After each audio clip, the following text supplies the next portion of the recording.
ალბათ ყველა თქვენთან გასაუქს ნანახი პაულო სორენტინოს გენიალური ერთსეზონიანი სერიალი Young Pope, ანუ ახალგაზრდა პაპი. სადაც სიუჟეტი ძალიან მოკლედ გადმოგცემს, რომ კათოლიკური ეკლესიის ისტორიაში პირველად რომის პაპი ხდება ამერიკელი. გადის დაახლოებით 9 წელიწადი და რეალობაში 2025 წლის 8 მაისს კონკლავის მრავალმხრივი არჩევნების შედეგად პირველად კათოლიკური ეკლესიის ისტორიაში რომის პაპი ხდება ამერიკელი.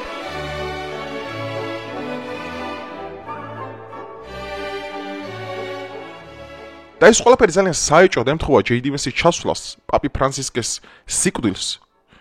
მერე ტრამპმა ატვირთა სურათი ინსტაგრამზე და თქვა მე ვარ პაპიო, მერე გამოვიდა მეორე დღეს და თქვა ესეთი უფრო დიდი სისულელე რომ ჩემცო მელანია ტრამპს ვანახე სურათიო და ვაიმე რა საყვარელი ბიჭია ვა გამოსახულიო და მე როგორ ვიქნები პაპიო კაცო მე ხო ცოლი მყავსო. და მოულოდნელად მაგას ესე თქვა ნარატივი ტრიალდება ისე რომ გაჩნდა ახალი შეთქმულების თეორია რომ ვატიკანში თავად ამერიკელი პაპი დასვა ცენტრალურმა სადაზვერვო სამსახურმა.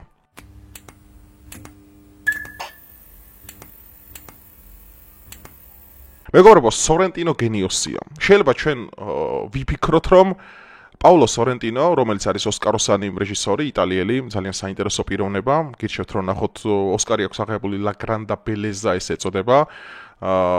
ძალიან საინტერესო ფილმია, ნახე ამას წინა და ძალიან მომეწონა. შეიძლება მივიღოთ ისტორიაში პირველად ესეთი რაღაცა, რომ რეჟისორი გახდა წინასწარმეტყველი. იმიტომ რომ Young Pope-ში არის გადმოცემული როგორი სახის სიუჟეტი. რას განასახიერებს პერსონაჟი ჯუდი ლაუ შესანიშნავად თამაშობს ამ როლს, აი ფანტასტიკა არის სრული ამ სიტყვის მნიშვნელობით. აქ არის რწმენასთან ბრძოლა, ამერიკული და ევროპული ღირებულებისა და ფასეულობების დაპირისპირება, ეგზისტენციალური კრიზისი, რწმენის ძიება, ეს არ დაგასპოილერეთ ბოლოში რა ხდება, მაგრამ ეს ძალიან დიდი სიმბოლიზმის მატარებელია თუ რა სიძნელეებს აწყდება ადამიანი ღმერთის ძიების დროს და მათ შორის ეს სიღრმეები შეიძლება ეხებოდეს იმას, რომ თვით რომის პაპი შეიძლება იყო, მაგრამ მაინც ქონდეს ამ რწმენასთან პრობლემები. ძალიან საინტერესოა გიჩვენოთ რა უყუროთ და მოულოდნელად პაპი ხდება ლეო მე-14. ასეთი სახელით გავიცანეთ ჩვენ, რომელიც სხვადასხვა პირველი ორი კონკლავი რო ჩატარდა, უბრალოდ პირველ და მეორე და შავი კვამლი ამოვიდა იქინა საკვამურიდან, იმიტომ რომ არჩევნების კონკლავის არჩევნებზე საჭიროა 72 ხმა მოიპოვა კარდინალთა საბჭოსგან. სხვა შემთხვევაში შენ უმრავლესობა ვერ აკეთებს, რომ 71 ქონდეს, არ შეიძლება 72 უნდა იყოს ზუსტად, როდესაც უმრავლესობა შენ აკეთებს კარდინალს, რომელიც იკრეფებიან მთელი ქვეყნიერების მასშტაბით, მერე გეკითხებიან ესეთ რამეს, რომ მზად ხარ შეასრულო პაპისთვის ნაკისრი ვალდებულებები. შენ შეგიძლია უარი განაცხადო, რადგან მე სულიერად ამზადო არა ვარ, ამ სიტყვაზე რაღაც სხვა პრობლემები დაასახელო. წმინდა პეტროს ტაძრიდან მეორე სართულიდან გამოვიდა და მსოფლიომ გაიცნო ეს ამერიკელი პაპი, რომელსაც ახასიათებს გარკვეულწილად ძალიან გავს ფრანცისკეს მინდა გითხრათ საკუთარი ლიბერალური ხედვებით, ასევე შერეული ხედვები გააჩნია ზოგადად საიმიგრაციო პოლიტიკასთან, ამ იმას რა ქვია ლეო მე-14-ს. იმიტომ რომ ის აკრიტიკებდა სხვადასხვა ტრამპის პოლიტიკას და ეს შეიძლება რაღაც ორმაგი თამაშის ნაწილი იყოს, ეს არ გამოვრიცხოთ რომ თვითონ პაპმა ხშირად გააკრიტიკოს თეთრი სახლი, შეიძლება რაღაც ხანგრძლივი გეგმის ნაწილი იყოს, იმიტომ რომ რაც არ უნდა მოხდეს ხალხო რომის პაპს მაინც ძალიან დიდი გავლენა აქვს სოფლიოში, ანუ მილიარდ, რავი, 1.3 მილიარდი დედამიწაზე არის კათოლიკე. კაი, ხა მაქედან რამდენია? აი 700-600 კაცი მაინც რომ იყვება მის სიტყვას. ეს უზარმაზარი ძალაა. და ეს ძალიან კარგად იცის თეთრმა სახლმა. და თეთრი სახლის უკან ყოფება ძალიან კარგად იციან. შესაბამისად, ეს სულათუა გააკეთეს და აქ ვატიკანი საკუთარ ნარატივზე გადმოიღო. ვატიკანი ხა მეორე მსოფლიო ომის დროს ჰიტლერი თანამშრომლობდა ვატიკანთან. რა ვატიკანი არ შეელო აიღო, რა უნდა აზერტო ჯარი არ აყავს. მაგრამ იმას იყენებდა პოლიტიკურად, იმიტომ რომ როდესაც მას ძალიან დიდი გავლენა აქვს, შესაბამისად იმ მთავრებმა ძალიან კარგად იციან რომ მოყარეს პირში უცინე და მტერს ზურგს უკანაო. ეხლა რა ხდება, მეგობრებო? ეს ლეო მე-14, ამას აქვს დამთავრებული ჩიკაგოში თეოლოგიური ინსტიტუტი, იმას რა ქვია, სუმა თეოლოგიკა მისდაწერა თომას აკვინელის, შესანიშნავი კათოლიკე ის იყო სხვათა შორის თეოლოგი და წაკითხული მაქვს მისი სუმა თეოლოგიკა, რომელიც დეტალურ პრინციპებად განიხილავს ქრისტიანული ფილოსოფიის საწყისებს, არ არის მკრეხელური, სხვათა შორის შეგიძლიათ წაიკითხოთ თქვენს, არ აქვს მნიშვნელობა ხა მართლმადიდებელი ხარ თუ რამე თომას აკვინელი მართლა დიდებული პერსონა იყო. და რა ხდება ხა აქ ძალიან საინტერესო რომ ეს ლეო მე-14 მოყვება, ესე ვთქვათ, გუდანაბაჩი დონალდ ტრამპს და მაგას თავიდან ბოლომდე. და ჩვენ არ დაგვაუწყდეს ის პოლიტიკა, რასაც ამერიკა ევროპასთან მიმართებაში აკეთებს ბოლო 3 თვის განმავლობაში. პრაქტიკულად მაგიდასთან სალაპარაკოდაც არ სვავს. ყველანაირი გაგები დეკაიფება, რისი კაიფიც კი შესაძლებელია. არ იწევს უკრაინა რუსეთის ომის კონფლიქტის მაგიდასთან, გვერდსულის აბსოლუტურად ყველა საერთაშორისო შეხვედრებს, აკრიტიკებს ნატოსა და ევროკავშირს, ემუქრება ტარიფებითა და შემდგომ და უცებ ამერიკელი ხდება რომის პაპი. თუ ეს ყველაფერი გათამაშებულია და ამერიკელი პაპი რეალურად წარმოადგენს და სხვათა შორის აქ არაერთი შეთქმულების თეორია გაჩნდა ამის პარალელურად, რომ ის ადგილი, რომელიც მე პირადად მაქვს ნანახი, სადაც პაპების სახელებია პეტრედან ბოლომდე ჩამოწერილი, უკანასკნელი აქვს ამ პაპს.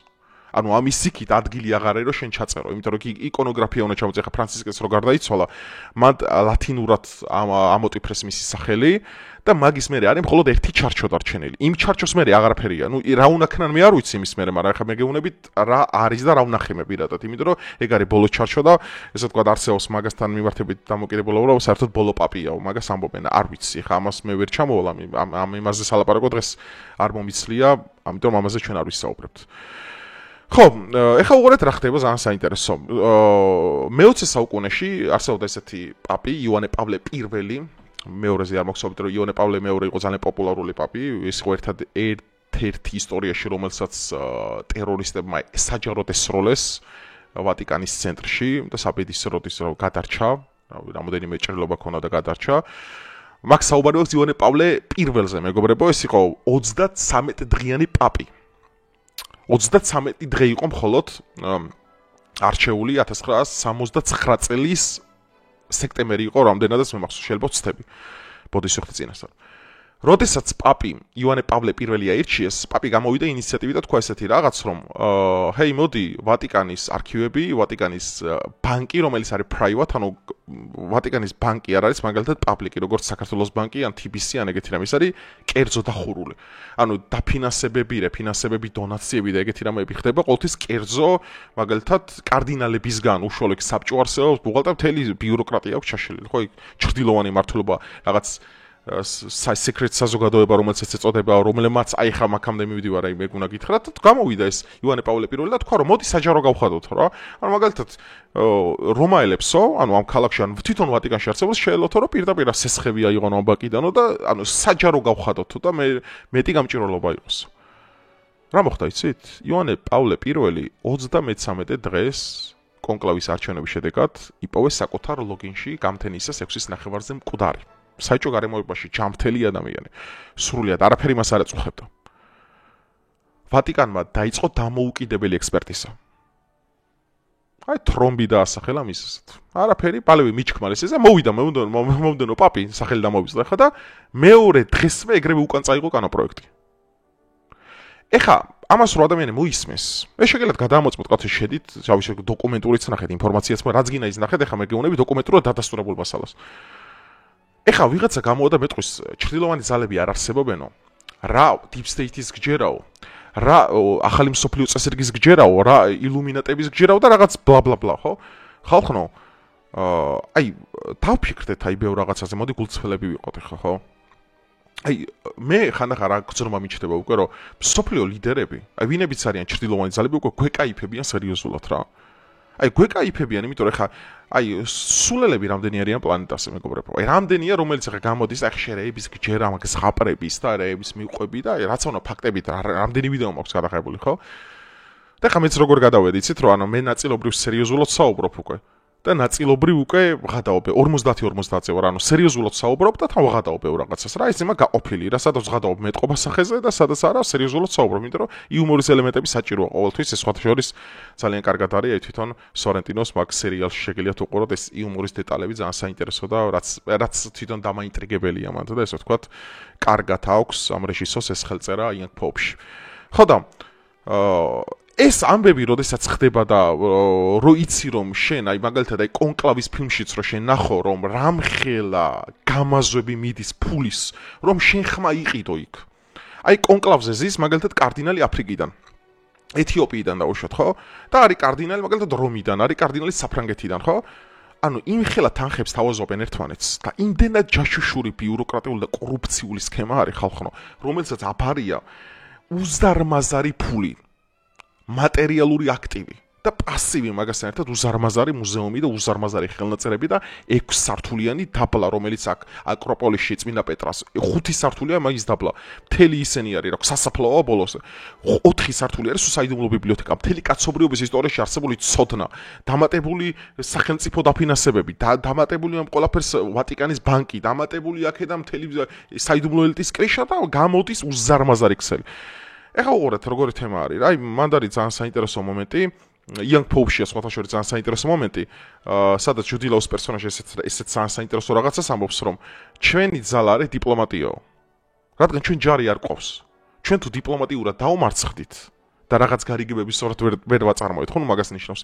მაშინ გამოდის ესეთი რაღაც, რომ ჩვენ ჯარით ვერაფერს ვერ ვიზავთ ვატიკანს, რეიტოზიანები იცავენ, ხო, ის შვეიცარიელი თანამედროვე რაინდები. სხვათა შორის ძალიან ძლიერი აღრანგობის ისენი ჯარისკაცები არიან, ეგ როგორებიც გვანან, ეგეთი ნუგონე ძალიან ძლიერები არიან ფიზიკურად.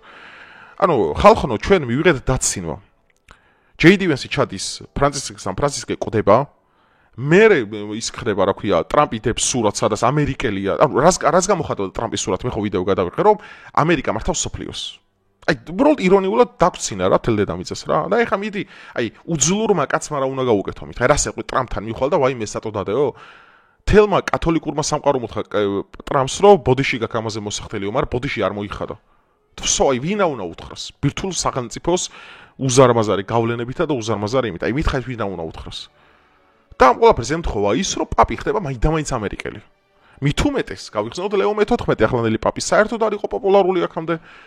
Top 4 პაპი, მათ შორის ერთ-ერთი ფერატკანიანი აზიელი, რომელიც იყო და ერთ-ერთი იტალიელი, საერთოდ არ განიხილებოდა ეს ადამიანი, რომ გამხდარიყო პაპი. სიმართლე გითხრათ, არც იმასთან ჰქონდა ფრანცისკესთან ძალიან ახლო და ესე ვთქვათ, ისეთი დაახლოებული ურთიერთობა. იმიტომ რომ თვითონ ფრანცისკეს ძალიან ახლო ურთიერთობა ჰქონდა მაგამდე არსებულ პაპთან.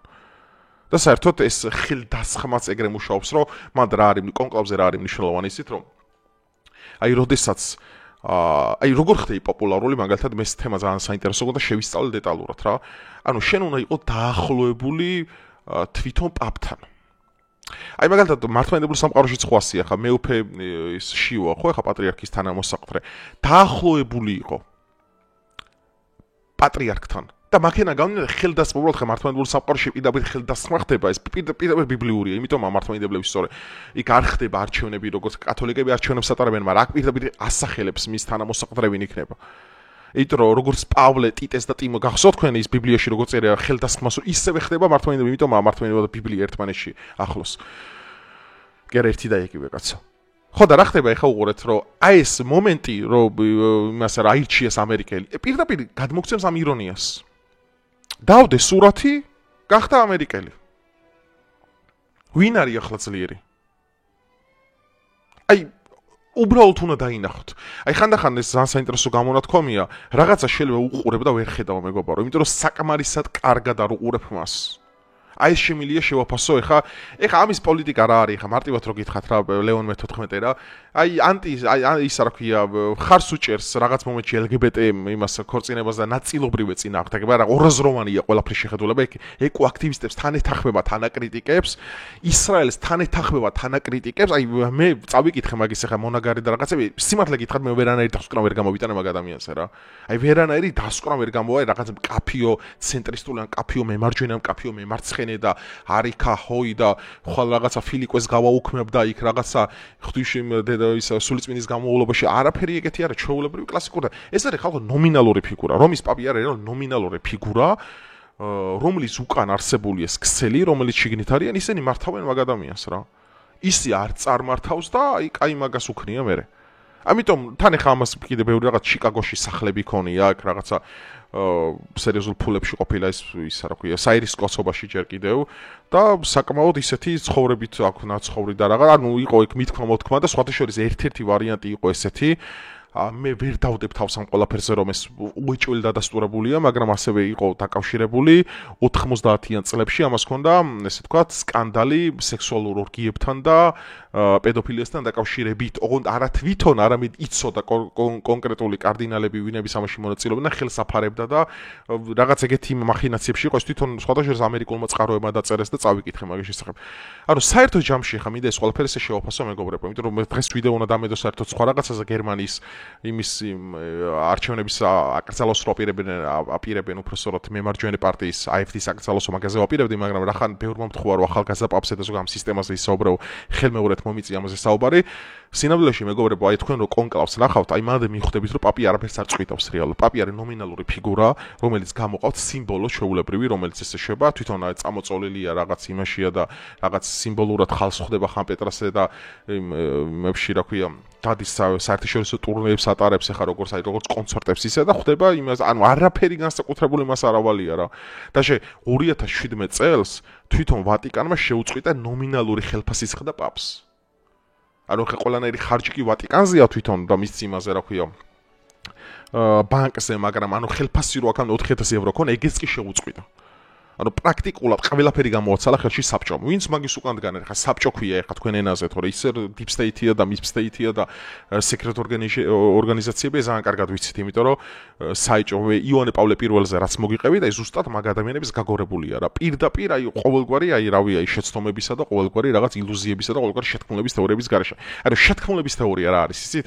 როდესაც გაქვს ძალიან ცოტა სამხილი და ძალიან ბევრი ჰიპოთეზა, მაგრამ ამდენი დამთხვა როდესაც გაქვს, ამდენი ფაქტი როდესაც გაქვს, აი უბრალოდ ყველანაირი თვალით, შევიარაღებული თვალითაც ეს ყველაფერი ძალიან კარგად ჩანს. ეს რანაირადაა უკვე შეთქმულების თეორია.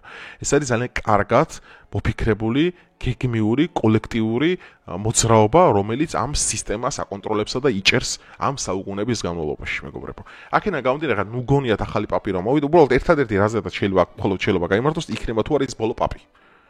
და მეორე სორენტინო არის თუ არა საბოლოო გენიოსი, რომელსაც საერთოდ იწინასწარმეტყველო რომ ამერიკელი პაპი გახდებოდა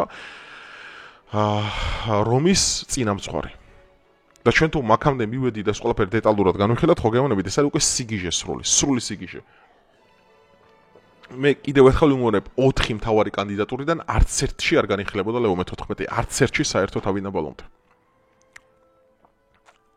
და ესეც საიჭოდ ემთხვევა რომ ლეო მე-13, რომელიც იყო პირველი ახალი მილენიუმის დაწყების პირველი პაპი, მის სახელს აგრძელებს ახლა. ლეო მე-13-ზე მაქვს საუბარი, რომელიც იყო მე-20 საუკუნის დასაწყისში. აი ესე ძალიან საინტერესოა. უბრალოდ ეხლა იწყება მთელი ეს შიგა სამზარეულო, ეხლა იწყება საერთაშორისო ტურნები, ტრამპიც უნდა შეხვდეს, ბევრ ამას მოვისმენთ. ეხლა ეს არის ორდღიანი დასვლა მე მხოლოდ. ბევრი საბაბი, ბევრი სამხილი გამოჩნდება, ბევრი იმის რა ქვია გამოყოფს ყუთს, ძალიან ბევრი საქმე და ასევე ბევრ კავშირებს დავინახავ და მე უკვე ყველაფერი უკვე ნათელი იქნება. ეს არის ჩემი შეფასება, ხა სხვა ხა თქვენ რა გონიათ რომ ხა სხვა რომ მოსულიყო, რასამობ ხა ახალ რაღაცა. უბრალოდ აქ არის მთელი სიმბოლო იმაში რომ ეს პაპი არის ამერიკელი. რო ტრამპმა რაც თქვა და რაც ისაკრა ზუსტად იგივე მოხდა აქ რა. ხო გეუბნებით, ეს ირონია, დაცინო, სოფლიოში ხალხს დაცინის. აი ხო გეუბნებით, ეს უკვე кайფია სერიოზული რა. იმიტომ ეს აღარა რაღაცის ანუ გასაიდუმლოება როდის ხდება, იცი, როდესაც კარგად ორგანიზებული, კონფიდენციალური საქმეები იდგმება. აი კარგად ორგანიზებული მკვლელობები, კარგად ორგანიზებული თავდასხმები, კარგად ორგანიზებული შეთქმულება. ეს არის პირდაპირ დაცინვა ხალხის სოფლიოში. უბრალოდ ხალხის დიდი ნაწილი ახლა სულელია და არ ჯერა ახლა deep state-ების და იმების, მათი მართვა მარტივია, შესაბამისად ნარატივს, ანუ კლოუნურ ნარატივს არის ყველა აყოლილი რა. ესა და ეს ძალიან სხვათა შორის ეს მე 21 საუკუნეში ადამიანის მკვლელობა აღარ გიწევს, უკვე შეგიძლია გააშაო პირდაპირ. დამარხავ ადამიანს საინფორმაციო ველზე და საინფორმაციო ველზე დამარხული ადამიანი მკვდარზე უარესია დამიჭერეთ.